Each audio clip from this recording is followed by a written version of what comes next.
House votes on Mayorkas impeachment as Senate border deal collapses. This is a WSJ story, Wall Street Journal. House Republicans narrowly failed in their bid to impeach Homeland Security Secretary Alejandro Mayorkas with a vote of 214 to 216 against by 2, highlighting the party's struggle to unite a contentious issues amid a slim majority and fierce immigration policy debate. Despite Mayorkas being a primary target of Republicans for the surge in border crossings, including record high levels, the impeachment effort faces challenges with only 4 Republicans joining Democrats in opposing it. The attempt underscored the intense politics surrounding immigration and the consequences of policy disagreement within the party, while Mayorkas defends his record, calling the impeachment effort false and arguing that border enforcement can be both tough and humane. Critics within the GOP, such as Representative Kim Buck, highlighted that behavior, while deemed incompetent, did not meet the threshold for impeachment under the Constitution. Vinny. Well, first off, the 4 Republicans that are just staying on the sideline, this is just more proof to everybody out there that it's a uniparty. There's no left, there's no right.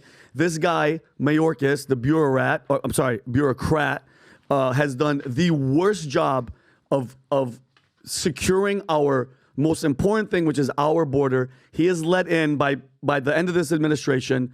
There's going to be at least, 20 to 22 million is the real number. And guess what's going to happen? Nothing to him. Zero accountability. You're seeing right now they can't even impeach him. And he's going to have Secret Service protection, just like the other guy, Dr. Fauci, the other rat, for the rest of his life. Our tax dollars are going to pay this guy to be protected because the people know what he's done and what he's doing. And I cannot stand when he's been in front of, and you guys can all YouTube all the congressional hearings that he's sitting there, Howley's grilling him, Graham is grilling him, and he's just sitting there with a smug face laughing at all of us because he knows nothing will happen to him because he's protected, okay? He did his job. Say what you want. He did his job. He did just like Biden's doing his job. He did his job, and I think it's absolutely ridiculous. And once Tom says his thing, pal, I'm going to go into another thing that Mayorkas has been up to this weekend. The part of the quote that I loved from Rep. Ken Buck is his behavior, while deemed incompetent, you know what that means? Did not meet the threshold for impeachment. Unbelievable. So it means he's hiding behind a splitting of a hair is what he's doing. But the guy's incompetent, and he's incompetent about what? About our border. And he's secretary of what? Oh, gosh, Homeland Security? So Homeland Security guy is incompetent, and you're splitting it. Well, it didn't meet the threshold for impeachment. You just said he was incompetent. What the hell? A very good point that you're making. By the way, before I come to you, record-breaking 57% of voters say U.S.-Mexico border is in crisis, okay, as a top priority. And on top of that, Alaska National Guard planning deployment to U.S. border with Mexico. The Alaskan Army National Guard has been notified by National Guard Bureau that it is authorized to begin training in preparation for possible mobilization to support the federal Southwest Border Mission in early fiscal 2025. Major General Torrance Sachs of Alaska National Guard said the memorandum directs the Alaska Army National Guard General Support Aviation Battalion to be prepared to deploy 2 LU-872 Lakota helicopters and 20 guardsmen consisting of air crew, maintenance specialists, and other personnel to the border. So it's not just something right now that they're sitting around saying, well, it's not really a big deal. Americans are not happy about it. 57%. Alaska National Guard being asked by National Guard to go to it. Adam, your thoughts on the story, the whole thing? Well, we know that the situation at the border is a freaking disaster. Our immigration system is completely broken. This is nothing new. But if we learned anything from the Trump administration, if we're talking about this guy Mayorkas and getting impeached, for how many times was Trump try to impeach him? 2, 3 times, whatever it was. Yeah. We had to learn something from that, though, guys. What did we learn? We learned that in order to impeach somebody, that you must they must fit the crime of high crimes and misdemeanors. That's what it comes down to. You've heard this a million times. High crimes and misdemeanors. High crimes and misdemeanors. What the hell does that mean? So one of the guys who actually, one of the House Republicans that actually voted not to impeach Mayorkas, his name is Mike Gallagher. He's a Republican out of Wisconsin. He actually wrote an editorial in the Wall Street Journal as to why he didn't want to impeach Mayorkas, who's nobody's saying that he's doing a great job. Great. He's not doing his job at all, Adam. Well, It's period. but here's where you're wrong. Go ahead. Because he actually is doing his job. And this is what it comes down to, is that it's not high crimes and misdemeanors because he's actually enforcing the Biden policy. So here's where it gets into the nuance of why he did not impeach him. Because you're like, oh, he sucks at his job. He does. His job is to follow policy, is to follow the law. At the end of the day, the law of the land is an open border policy implemented by the Biden administration.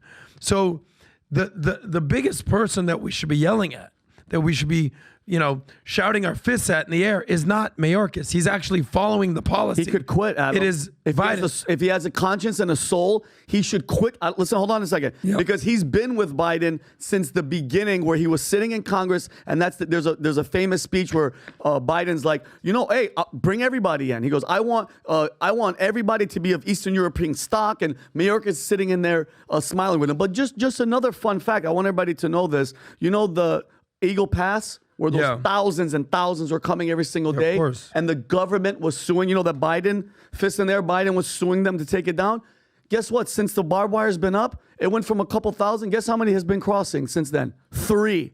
Think about this, everybody. A little razor wire stopped the entire migration, people illegal crossing. So you know what? Instead of that $118 billion that they want to send to Ukraine and all this shit, time out, spend a couple $100 million, put razor wire everywhere. The hell with the wall. Put razor wire on top of razor wire on top of razor wire. It's working. Look at this. Eagle Pass border crossing dumped to thousands per day to 3. Awesome. Guess what? You don't need to be a freaking rocket scientist, but to know the government is suing Texas because it works. So Mayorkas, as much, Adam, I get what you're saying though. Guess what? If you have a conscience, if you have a soul, guess what? I'm stepping down. I can't do the dirty work for you guys anymore. No matter how much of a bureaucrat, no matter how loyal he is to the party, get the hell out of here. Dude, I'm with you 100%. What's happening at the border is a freaking disaster.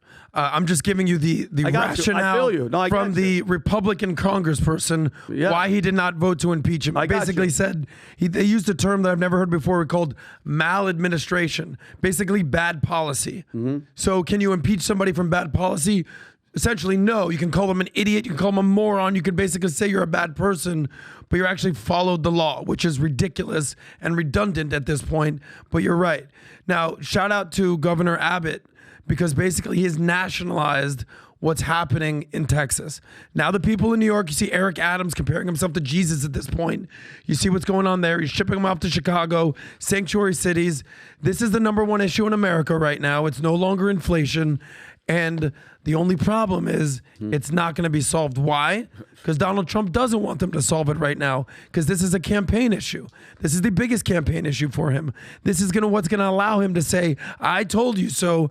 I alone can fix it. What was his latest tweet that he talked about this? He said, if you want a really secure border, your only hope is to vote for Trump in 2024. They don't want this fixed. Trump wants to run on this issue. It needs to be fixed, but it's a political talking point, and it'll be the #1 talking point Rob, in the election in 2024. He's 100% right. Go to Twitter, Rob.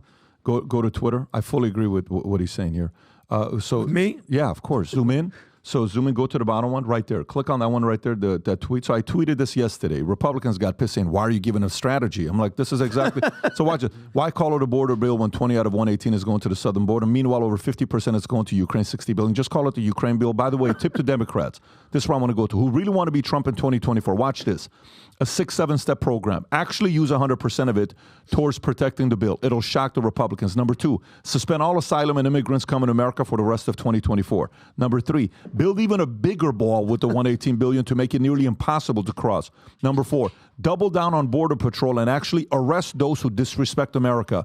#5, send military personnel to the border for the rest of the year. #6, send your most influential Democrats to the border and document it. Invite every single media outlet to record it all. Obama's, Clinton's, Pelosi, just Nancy, keep Paul at home, Newsom, Kamala, AOC, even Biden's, and last but not least, Haley. Yes, Haley, she's a Democrat. Mm-hmm. Invite celebrities as well to the show to show how much you care.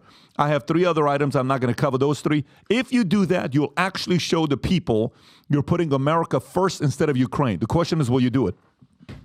That strategy. 0% chance. If they do this, the campaign for Trump changes Big time. immediately. But the chance of them doing this is slim to none. Yeah. Slim You're to giving none. them the recipe, but they're not cooking that thing up. There's No, no they're way not. they're going to do. So last time on Tuesday, we announced anybody that buys the Future Looks Bright hats and the gear, and we said we want 1 million people wearing this gear during these strange times. We want people walking around saying, "Hey, I believe future looks bright," and getting the reaction from other people when you wear that shirt. At the end of today's podcast, we'll be taking a raffle. We have everyone's orders. We'll take a raffle. 2 people will win a ticket, $750 to come to the Vol Conference. We'll be announcing that at the end of the podcast. And on top of that, today, we have some stuff that we haven't given away. We're continuing this. We sold out of a couple of our hats, by the way, on Tuesday. Instantly, 3 hats sold out. But anybody that buys any of these gears, Rob, can we show this on the camera so people can see it? Pick any one of these hats and one of the Future Looks Bright shirts. Okay, go a little lower. You got the purple one. You got the white one. Pick any of these trucker hats for some of you guys that want the Valuetainment logo with U.S. flag next to it. We also got the PBD podcast hat there as well. You pick the black or white Future Looks Bright hat. Choose any of these combination hat and a shirt. You do.